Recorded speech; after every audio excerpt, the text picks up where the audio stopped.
Last year, I read a book that had a tremendous impact on how I organize my life. It's called Work Clean by Charnas, and it introduced me to mise-en-place, a system for cooking used by professional chefs in restaurants around the world. It was actually created in the 1800s, starting in the 1800s in France, using techniques borrowed from the military. And its purpose was to make cooking both better and faster. See, professional chefs, they only have so much energy and time.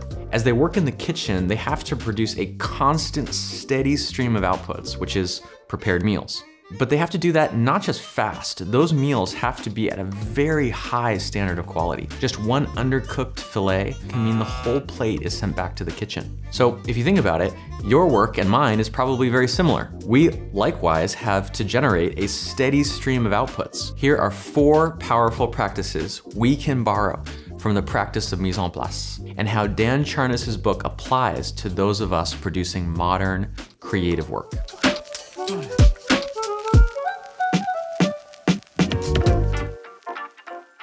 There are 4 practices that mise-en-place has to offer us. Let's cover them one at a time. First, decide the order of operations. Second, distinguish between background tasks and immersive tasks. Third, use placeholders to remember things. And fourth, adopt a finishing mindset.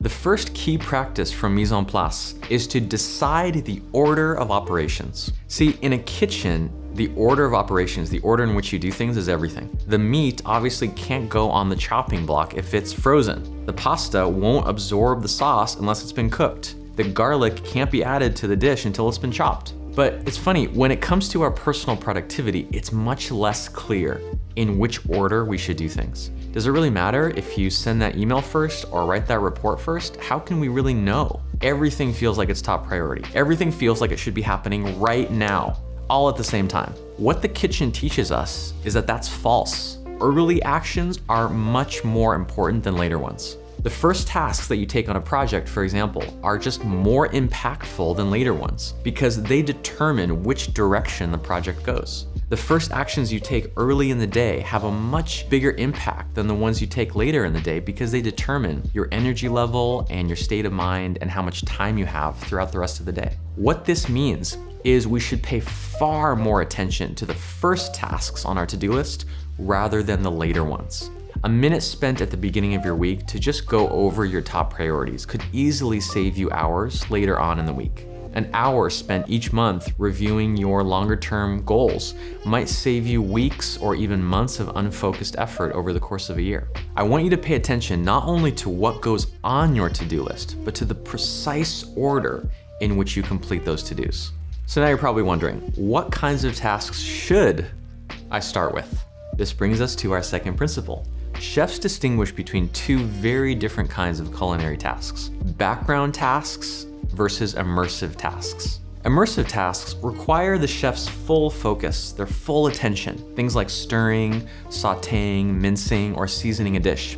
Background tasks, on the other hand, can happen without the chef's attention. They happen in the background, such as broiling, marinating, and boiling. These have to be started by a human, but after that, they can progress on their own. It's critically important to perform background tasks before doing immersive tasks. Why? Because if you do, those background tasks, they have time to finish while you're doing other, more active things. Have you ever prepared an entire meal? I've done this dozens of times. Prepared an entire meal and only then at the very end realized that you never started making the rice. Every time I do this, I have to wait another 20 or 30 minutes while the rice is cooking while all the rest of the food gets cold. In the kitchen, it's obviously a much better idea to start the rice first and then do other things while the rice is cooking. But here's the funny thing, it's so obvious in the kitchen, but as knowledge workers, we barely recognize the difference when we encounter these 2 different kinds of tasks. Not just that, we often overvalue immersive tasks.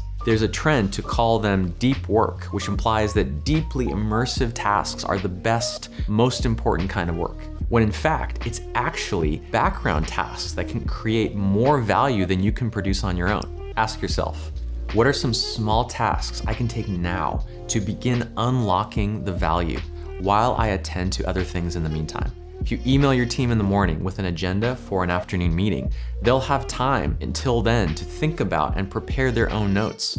So by the time that meeting comes around, it's more productive. If you publish a how-to document teaching your team how to accomplish a task that you normally perform, they can get to work on it while you focus on other things. I know these might not seem like especially important actions. They take just a few minutes. But consider this, the larger network that you're a part of, the network of devices and technology and software, the network of the internet, the collective effort of that network is always going to vastly outweigh what you can accomplish by yourself. If you take actions, background tasks, to get them started while you work on other things, that whole system, the whole system that goes beyond just you, can move forward while you complete your deep work.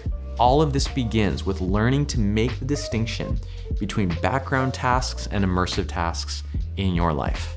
Principle number 3 is to use placeholders to remember what's important. Think about what happens in a busy restaurant when a chef receives multiple requests, multiple orders all at once. How in the world is she supposed to remember all the precise details and all the substitutions and all the requests for multiple orders all in her own head?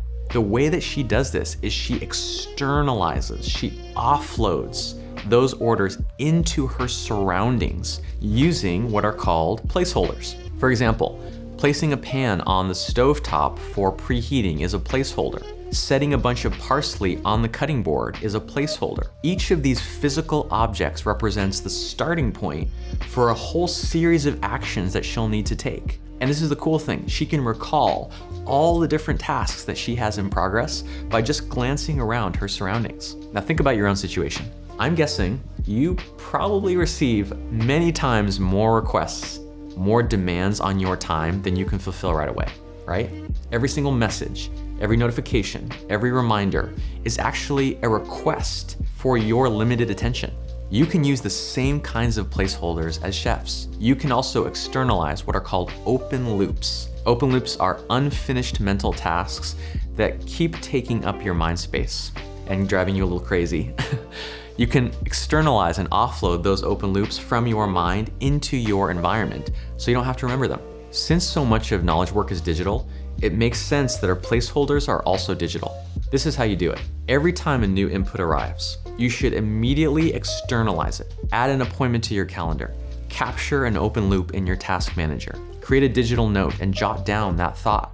Or bookmark, save a piece of content that you want to read later. You can refuse to use your mind as the storage medium for everything you have to do and remember. This will ensure that your mind, your own limited memory, is never the bottleneck on your productivity or your output.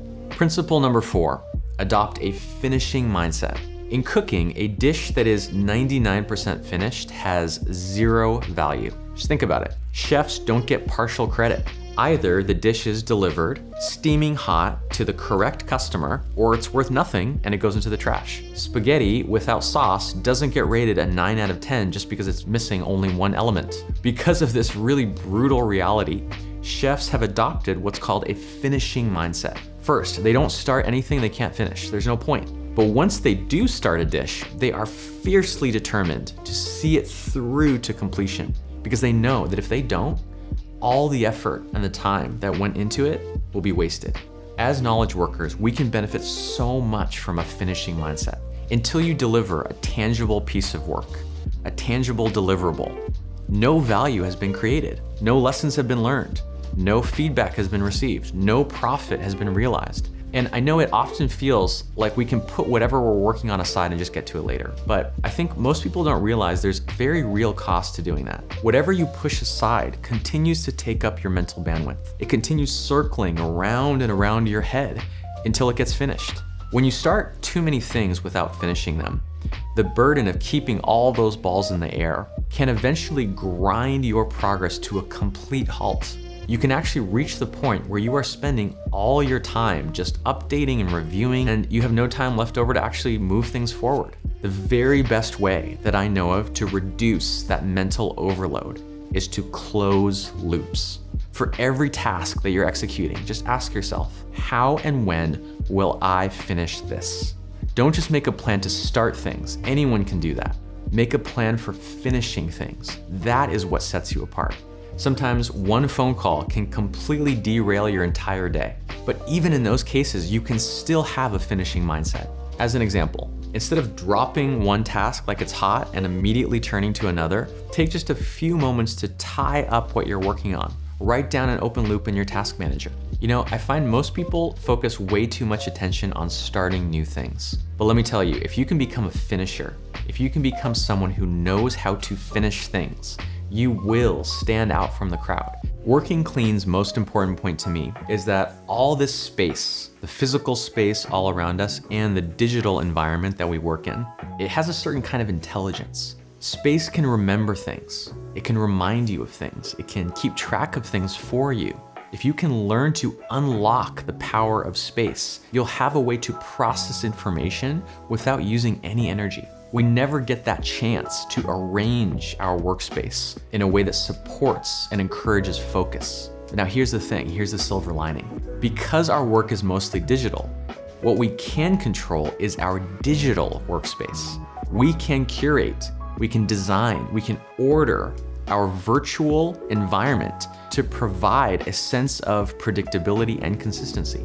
It can look like using a digital notes app as the default place where any new thought or any new idea always goes.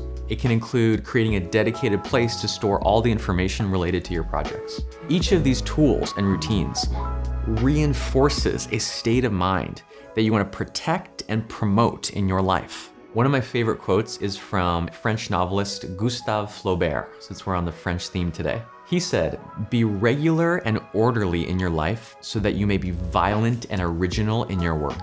I'm going to modify that quote a little bit. My advice is to be regular and orderly in your routines so you can be violently original in your creativity. Working clean in your daily life, like a Michelin-star chef, is one of the best routes that I've found to violently original, profoundly creative work.